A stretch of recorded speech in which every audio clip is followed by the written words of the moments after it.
The city was broken, its tall towers cracked and black with smoke. Dust covered the roads, and the lights that once glowed bright were now dead. Only the sound of the cold wind moved between the empty buildings. People walked fast, keeping their heads down, not looking at anyone. It was a city where kindness had died long ago. On one side of the street walked a poor alien woman with her little girl. Her skin was pale green, her clothes torn and dirty. She held her daughter's small hand tight as if the child might disappear if she let go. The girl's face was thin, her eyes large and tired. She had not eaten in 2 days. The mother looked around, but no one would meet her eyes. When she tried to ask for food, people pulled their cloaks tighter and hurried past.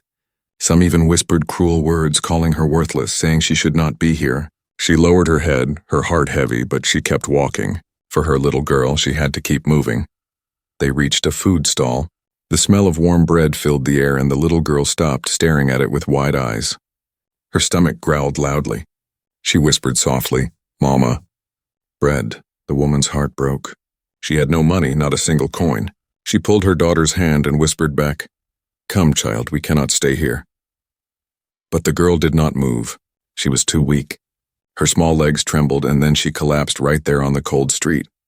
The sound made people stop. Heads turned, but no one stepped forward. Some looked with pity, others with disgust. The seller of the bread frowned and said, "Move her away. Do not block my stall." The woman fell to her knees, holding her child. "Please, she needs food." "Just a little piece," she begged, her voice shaking. The seller looked away. The crowd did nothing. The silence was louder than the wind. And then from the shadows at the corner of the street, someone was watching. A man, a human. His clothes were plain, his hands rough like a worker's hands. He had been standing there quietly, but his eyes had not left the mother and child. He saw how the girl's lips were dry, how her small chest moved with shallow breaths. He saw the mother's fear, her hopeless eyes, and the way everyone ignored them as if they were nothing. His jaw tightened. The woman tried to lift her daughter, but she was too weak. Tears ran down her dirty cheeks. She whispered, "Please, someone help." But no answer came. The human took one step forward. His boots made a sound on the stone, but still no one noticed him. He stepped closer, and the mother finally looked up. Their eyes met. For a moment she froze. She did not trust humans. She had learned long ago that help never came. But there was something different in this man's eyes. Something steady, something that did not turn away. Still she shook her head, afraid. "No, do not." "You will get in trouble," she whispered. But the man crouched down beside them. His voice was calm, low but strong. "She needs food," he said. "Now." The bread seller hesitated, staring at him. "This is not your problem. Leave them." The man's eyes grew harder. "It is my problem now." The stall grew quiet. People whispered among themselves. Who was this human? Why was he helping? Most turned their faces away, not wanting to be involved. But the man stayed, his hand reaching into his coat. He pulled out a few coins, placing them firmly on the stall. "Give me bread now." The seller grumbled but obeyed. The man broke the bread into small pieces and placed one gently into the child's hand. Her eyes opened slowly. She looked at him, then at her mother. Then she took a tiny bite. Tears rolled down her cheeks as she chewed. The mother whispered, her voice breaking, "Why? Why are you doing this?" The man did not answer at first. He only looked at the broken city around them, the people watching, the silence of the world. Then he said softly, "Because no one else will." The woman held her daughter close. For the first time in a long time, she felt warmth. Not from the bread, but from the human kneeling beside her. Still, fear lingered in her heart. She knew kindness was dangerous here. Soldiers punished those who helped aliens. If they saw this, the man could lose everything. The wind grew colder and footsteps echoed at the end of the street. A group of guards were walking closer, their armor shining, their eyes sharp. The woman's face turned pale. She whispered, "Go. Please leave us before they see you." But the man did not move. His hand rested on the girl's shoulder as if saying silently, "I am here."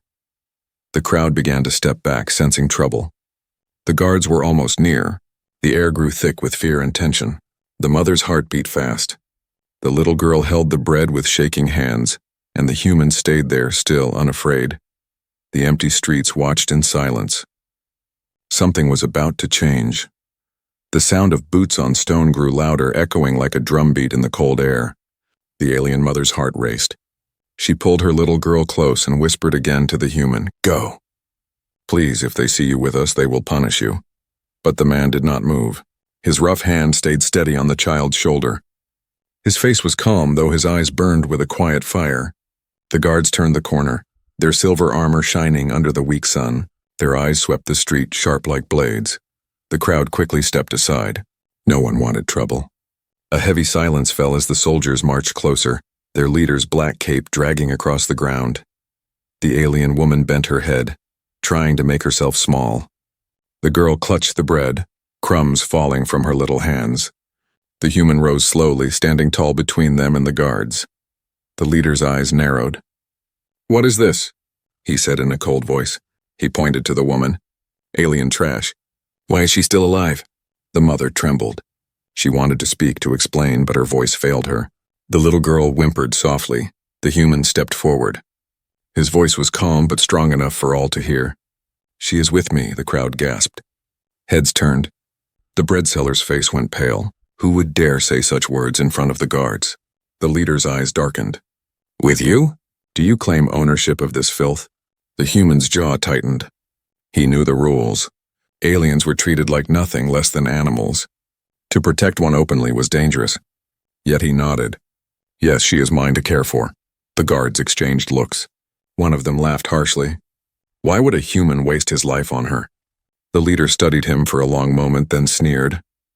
"Very well. Keep your trash. But if she causes trouble, you will pay the price." He leaned closer, his eyes sharp. "And we will be watching you." The soldiers moved on, their boots thundering away, leaving only the whispers of the frightened crowd. The mother sat frozen, her heart still pounding. She could not believe what she had just heard. The human turned back to her. He crouched again, speaking softly. "Are you hurt?" The woman shook her head slowly. Her lips trembled as she whispered, "Why did you do that? Why lie for us? You could be killed." The man looked at the little girl, who was still nibbling on the bread, her eyes wide with fear and hunger. Then he met the mother's gaze. "Because she is a child, and no child should be treated like this." The woman's eyes filled with tears. No one had ever spoken to her that way before. No one had ever cared. For years she had been told she was worthless, that her daughter was a curse. And now this human, a stranger, had risked his life to protect them. The girl reached out her tiny hand toward him as if she understood. She whispered softly, "Thank you." The man gave a small nod, then stood. He looked around. The crowd had already started to move again, pretending nothing had happened, but he knew whispers would spread. The guards might return. It was no longer safe here. "Come," he said firmly. "You cannot stay in the open." The woman hesitated. Trust was dangerous. She had been tricked before, hurt before. But when she looked at her daughter, she saw hope in her eyes. Hope she had not seen in a long time. Slowly she nodded. The man led them down a narrow side street. The buildings here leaned close together, their walls cracked, their windows broken. Rats scurried in the shadows, and the smell of smoke and rot filled the air. The woman held her daughter tighter, fear gnawing at her heart. At last the man stopped before a small door hidden between two ruined walls. He pushed it open, and the smell of wood and warmth drifted out. Inside was a small room with a fire burning in a stove, a rough table, and a single bed. It was poor, but compared to the cold streets, it felt like heaven. The mother stepped inside carefully, her daughter clinging to her dress. The man closed the door behind them. "You can rest here," he said simply. "No one will find you tonight." The little girl climbed onto the bed, clutching the bread. She curled up, already falling into sleep, safe for the first time in days. The woman stood silently, her hands shaking. She looked at the man, struggling to find words. "You don't even know us? Why would you risk so much?" The man sat at the table, his face half hidden in the firelight. His voice was low. "Because I know what it is to have nothing. And I cannot watch a child starve," the mother's breath caught. For a long time she said nothing. She only watched her daughter sleeping, the soft rise and fall of her chest. Then she whispered, "You are different." The man did not reply. His eyes were on the fire, but his mind was already troubled. He knew what he had done tonight would not be forgotten. The guards would remember him. The city would whisper his name. He had crossed a line that could never be uncrossed. And yet, as the storm of danger gathered outside, He felt something new inside him, a purpose. The poor alien woman and her little girl were no longer alone. Night fell over the city like a heavy blanket. The broken towers looked like black teeth against the gray sky. The streets emptied as people locked their doors. Everyone knew the patrols would come soon, and no one wanted to be caught outside. Inside the small room, the fire burned low, casting soft light on the walls. The little alien girl lay curled on the bed, her breathing steady now that her stomach was no longer empty. She held the last piece of bread close to her chest like a treasure. The mother sat on the floor near the bed, her hands folded in her lap. She kept glancing at the door, fear never leaving her eyes. Every sound outside made her flinch. The howl of the wind, the bark of a stray dog, the distant clang of metal. The human sat at the table, silent, watching the fire. His face was calm, but his mind was restless. He knew the guards would not forget what happened today. They would ask questions.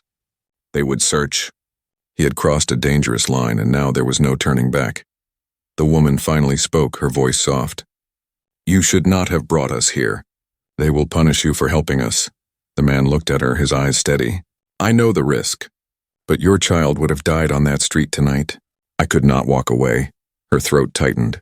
For so long she had begged strangers for help and received nothing but cold stares. Now this man, a human she had never met, risked everything. "Why?" she whispered again. "Why do you care?" He paused before answering. His voice was low, almost like he was speaking to himself. "Because once I was the one starving in the streets, and no one cared for me either." The mother stared at him in silence. She wanted to ask more, but before she could, a sound broke the stillness, boots on stone echoing through the night. Her heart jumped. She crawled closer to the bed, holding her daughter tight. The footsteps grew louder. A harsh voice barked orders outside. The man rose quickly, his face hard. "Quiet," he whispered. He grabbed a small lantern and moved to the corner of the room. He lifted a loose wooden board from the floor, revealing a dark space beneath. "In here, quickly!" The woman hesitated, fear in her eyes. "What is this?"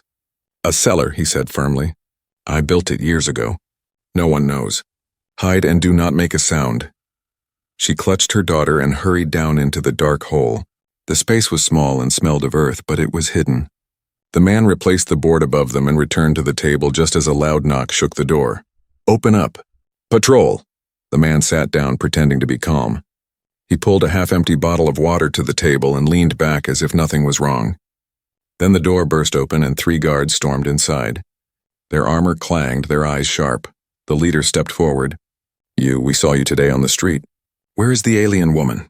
The man raised an eyebrow, his voice steady. "What woman?" The guard's eyes narrowed. "Do not play games." "Witnesses saw you with her," he shrugged. "I gave bread to a child. Nothing more." The woman ran off before I even learned her name. The guards searched the room, overturning a chair, lifting blankets, opening cupboards. The mother held her daughter tightly under the floorboards, pressing a hand over the child's mouth to keep her quiet. She could hear every heavy step above her, every clink of armor. Her heart pounded so loudly she feared it would give them away. The leader turned back to the man.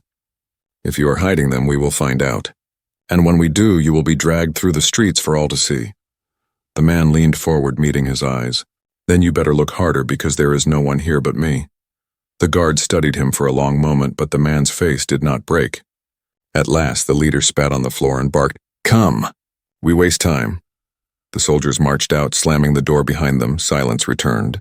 The man stayed still, listening. Only when the sound of boots faded into the distance did he move to the corner and lift the board again. The mother climbed out slowly, her daughter in her arms, both shaking. Tears ran down her cheeks. They were so close. If she had made a sound. But she did not, the man said, helping them out. "And now you are safe." The little girl looked at him with wide, tired eyes. "You saved us again."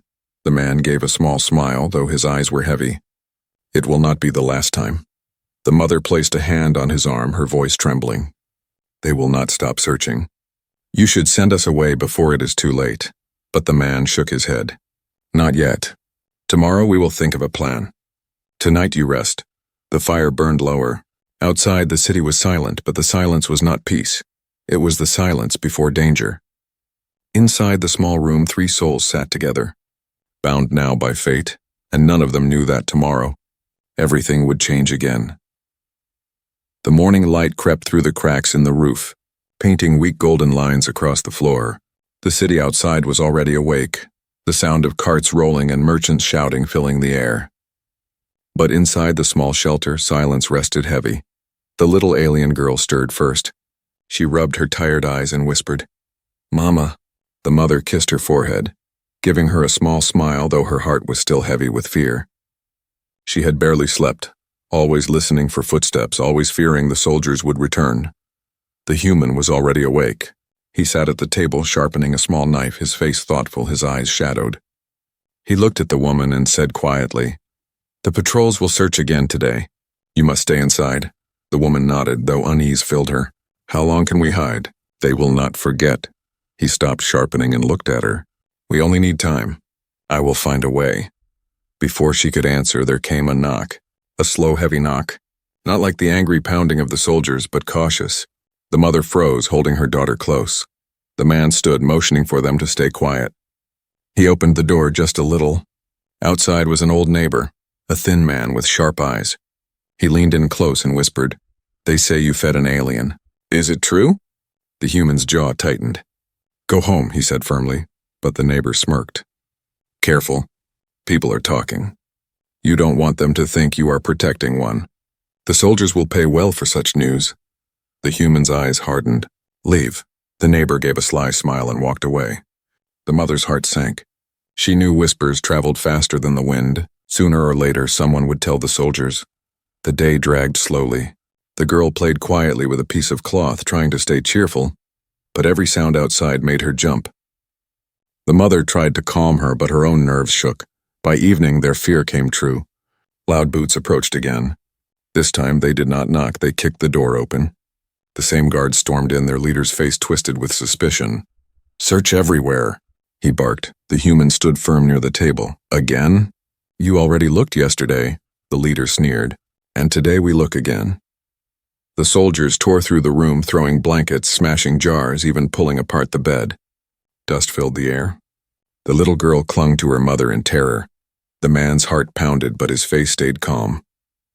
He prayed the cellar would remain hidden, but then disaster.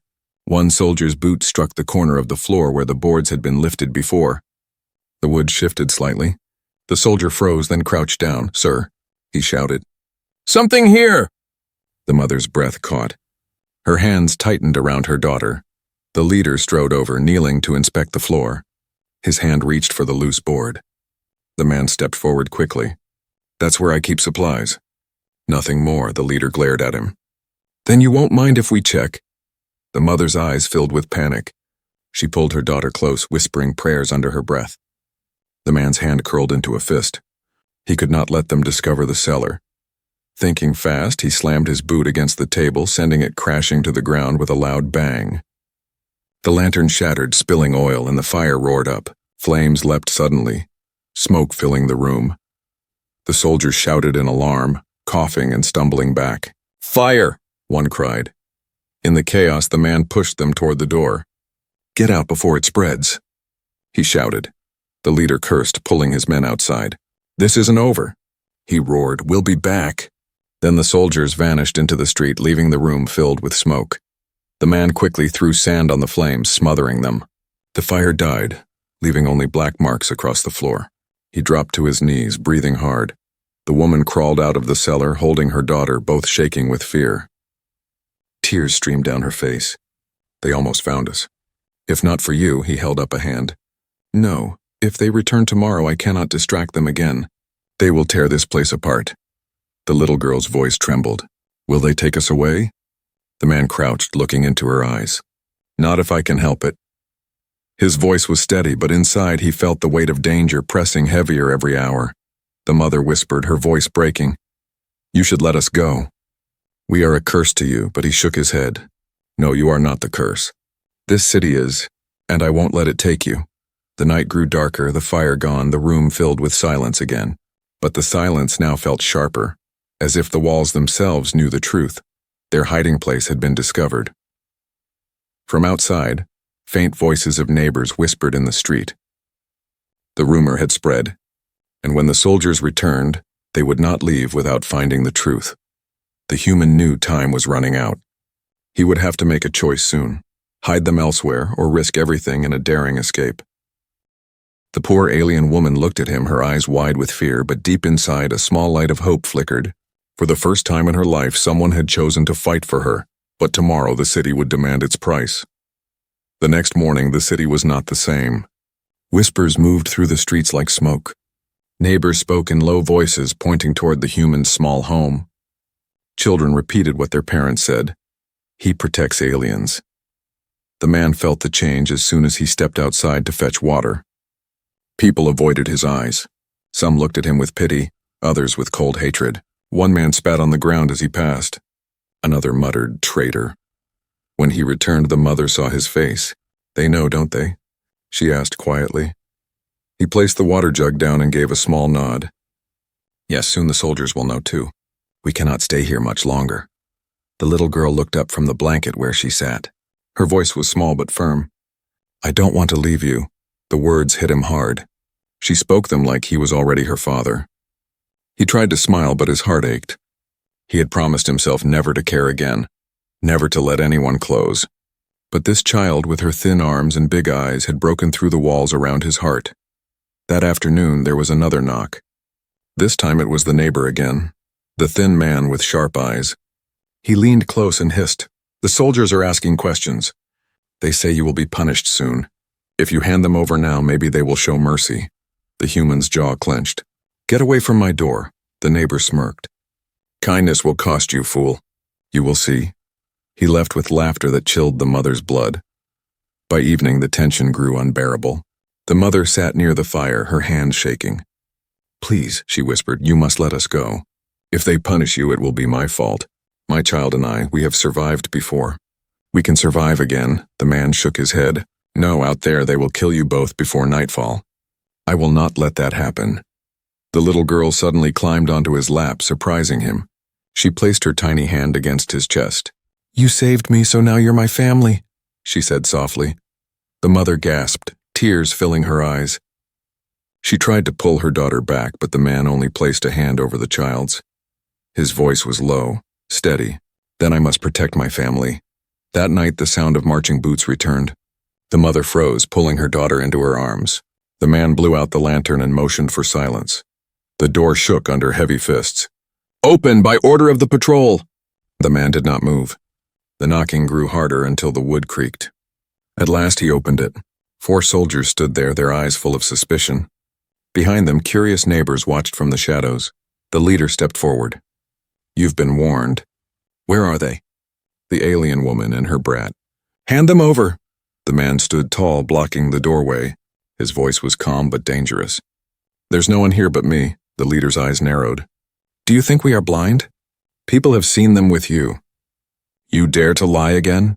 The neighbors whispered louder now, feeding the fire. The soldiers pushed inside, their boots striking the floor. They searched quickly, tearing blankets, overturning chairs. The mother and daughter were hidden in the cellar again, holding their breath. The little girl clutched her mother's dress, tears wetting her cheeks. The mother prayed silently, begging the universe to keep them safe, but this time the soldiers were more determined. One slammed his boot against the floorboards again and again. "Something's here, sir." The leader smirked. "Ah, now we see the price of kindness." The man's heart raced. He knew they were seconds away from pulling the boards apart. If that happened, the mother and child were lost, and so was he. Desperation burned in his chest. Without thinking, he shoved the nearest soldier hard. The man stumbled back, crashing into the table. "You dare!" the leader shouted. The human grabbed the knife from the table and held it firm, his eyes blazing. "If you touch them, you will bleed before I fall." The soldiers froze for a moment, surprised by his defiance. Neighbors gasped outside, whispering in fear and excitement. The tension was sharp as a blade. One wrong move and blood would spill. The leader sneered. "So it's true. You have chosen your side. Then you will pay," he signaled his men. "Seize him." But before they could rush forward, the sound of another patrol horn echoed down the street. Another unit was approaching, called by the noise. The leader cursed. He gave the man one last glare. "Enjoy your last night, traitor. Tomorrow we will drag you through the square." With that, the soldiers stormed out, their boots shaking the ground. The neighbors scattered, whispering louder than ever. Inside, silence fell. The man dropped the knife, his chest heaving. He pulled up the boards and helped the woman and child out. Both were trembling, eyes wide with fear. The mother's voice cracked. "They will kill you for us. I told you, we are your curse." But the man placed a hand on her shoulder, his voice firm. "No, you are my reason. And if there is a price for kindness, then I will pay it." The firelight flickered over his face, hard and unyielding. The mother stared at him, torn between fear and awe. For the first time, she began to believe he might really save them. But outside, the city whispered his doom, and tomorrow the soldiers would return. The night was long, filled with silence and fear. None of them slept. The mother sat close to her daughter, brushing her hair with trembling hands. The little girl finally drifted into uneasy sleep, but the woman's eyes never closed. Every creak of the floor, every sound outside made her heart jump. The man stood near the window, staring out at the empty street. His face was hard, but his mind moved quickly. He knew the soldiers would return at dawn, and this time there would be no tricks, no second chances. At last, he turned from the window. His voice was low but firm. "We cannot stay. Tonight we leave the city." The woman's eyes widened. "Leave? But how? The gates are locked. Patrols guard every road." He crouched beside her. "There are old tunnels, forgotten paths under the ground. I worked on them years ago, before the war. Few remember them now. If we move before sunrise, we may escape." Her hands shook. "And if we are caught?" His eyes met hers. "Then we fight. But staying here means death for all of us." The mother looked at her sleeping child, then back at him. Fear battled with hope inside her heart. Slowly, she nodded. He moved quickly, gathering supplies. A small loaf of bread, a flask of water, a blanket, and the knife. He handed the blanket to the woman. "Wrap her tight. She must stay quiet." The mother gently woke her daughter. "Little one, we must go now. Be brave." The girl rubbed her eyes but obeyed, holding her mother's hand. They slipped into the night. The city was silent, but danger breathed from every shadow. The man led them through narrow alleys, past broken walls and abandoned houses. His steps were quick but careful, always listening for patrols. Twice they had to stop. Once, when soldiers passed close, their torches lighting the street. The mother held her daughter against her chest, praying she would not cry. The little girl buried her face in her mother's arms, silent as stone. The second time, they saw neighbors standing at a corner, whispering and pointing. One of them shouted, "There he is! The traitor!" The man pulled the woman and child into a side passage just as soldiers turned their heads. Shouts filled the air. Boots thundered behind them. "Run!" the man hissed. They ran through the darkness, their breaths ragged, their footsteps loud against the stone. The little girl stumbled, but the man scooped her up, carrying her against his chest without slowing. At last, he reached a broken grate in the ground. He knelt quickly, prying the rusted bars aside with his bare hands. The metal cut his skin, but he ignored the pain. "Down here," he whispered urgently. The woman climbed first, lowering herself into the dark tunnel. The smell of damp earth filled her nose. He passed the child into her arms, then dropped down after them, pulling the grate back in place just as soldiers stormed past above. The tunnel was black and narrow. Only the faint drip of water echoed in the silence. The girl whimpered softly, clinging to her mother's neck. The man lit a small lantern he had carried, its weak glow pushing back the dark. "Stay close," he said. "These tunnels twist like a maze. If we are quiet, they will not find us." They walked for what felt like hours. The mother's legs grew weak, but she forced herself forward, holding her daughter tight. The man led with steady steps, his knife in one hand, lantern in the other. At times, the tunnel shook with the sound of footsteps above. The soldiers were searching the streets, unaware their prey had slipped beneath their feet. Finally, the tunnel opened into a wide chamber. Broken carts, old crates, and bones of forgotten days lay scattered. The air was heavy with dust. The man stopped, breathing hard. From here, one path leads outside the city walls.